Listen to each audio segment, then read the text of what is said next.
What's up, everybody? This is Willie from the Gaming Gurus, and this is our review of Dead Island. This game is a survival horror game mixed with some mild RPG elements. You get to pick one of four characters that are better at using different types of weapons, such as like throwing firearms, blades, or blunt weapons. The combat is easy to learn, and it is hard to master at the same time. You have to kind of learn how to go about chopping off different limbs, time your attacks against the zombies, using your different modded weapons that are available. But the biggest thing about the game, though, is managing your damaged weapons. It's pretty cool to see how you can go and start a quest and your weapons are repaired. You go and you smash a couple of zombies' faces in, and all of a sudden your weapon is covered in blood, it's all bent and broken. So obviously it wouldn't be very effective like that. The quests, they kind of vary from either the personal gain to the quest giver, or also just to help out the other survivors on the island. You go around and you try to find out what's going on, like what happened, where all these zombies came from.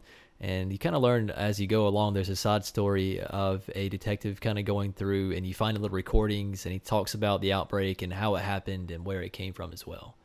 Obviously, the graphics in this game look very beautiful. Lush environments. The level of detail, especially on the indoors, is insane. Like when you go into the hotel or the resort, the shadow effects and the lighting look freaking amazing. They are ridiculous. However, my favorite area, though, was in one of the first cities you get to. It just looked and it felt like you were immersed in the city that was completely pillaged. It was ransacked by this outbreak of zombies, and it just looked amazing. They did a great job with that.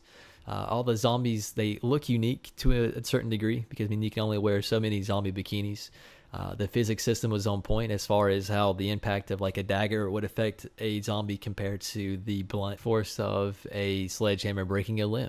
And speaking of limbs, they had very accurate dismemberment. So if you hit him in the shoulder, then of course it would take off the entire arm. However, if you counterattacked, then you could maybe hit him in the elbow, and it only cut him off at their elbow. So it wasn't just one canned animation.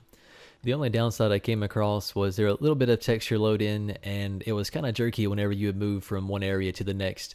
However, I think that is due because there are hardly any load times. Maybe you go from like one major area to the next, but that was it. You could traverse the entire beach and never go through one load time. There were a few clipping issues that I had, like when zombies got stuck behind geometry, or if there was some foliage that kind of went through my car one time, but nothing too major that can't be patched out.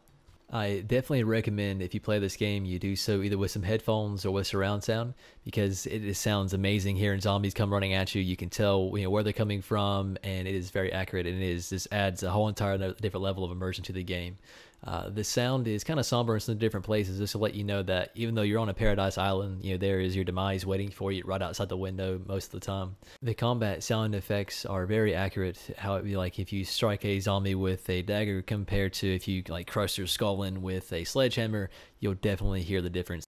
So this kind of almost feels like a mixture of like Left 4 Dead, how you have like a team of four rolling around. You have Fallout, where you have different items you're rolling around collecting. You're scavenging through all this different chests and book bags to look through, and you're repairing your weapons, collecting items to make modded weapons. So it's been done. Just like the quest system with the inventory management, different character progression through the different skill trees. So there's not too much outside of the main story. I mean, other characters, they can join your game and they can help you progress along your storyline, but it don't really benefit them, and they don't carry any items or experience over. So don't get me wrong, there's a lot to do between the main quest and the side quest. The side story with the different achievements and everything you can unlock is a lot of fun. But as far as like if this is the game you want to go out and buy, then I would maybe hold off. Maybe give it a rental first, see how it tickles your fancy. And if you like it, cool. If not, then maybe wait until it comes down to to a used game, and then maybe pick it up. It is fun to play. But at the end of the day, I had a lot of blast playing this game. But for the Gaming Gurus, I am Willie, and thank you for listening.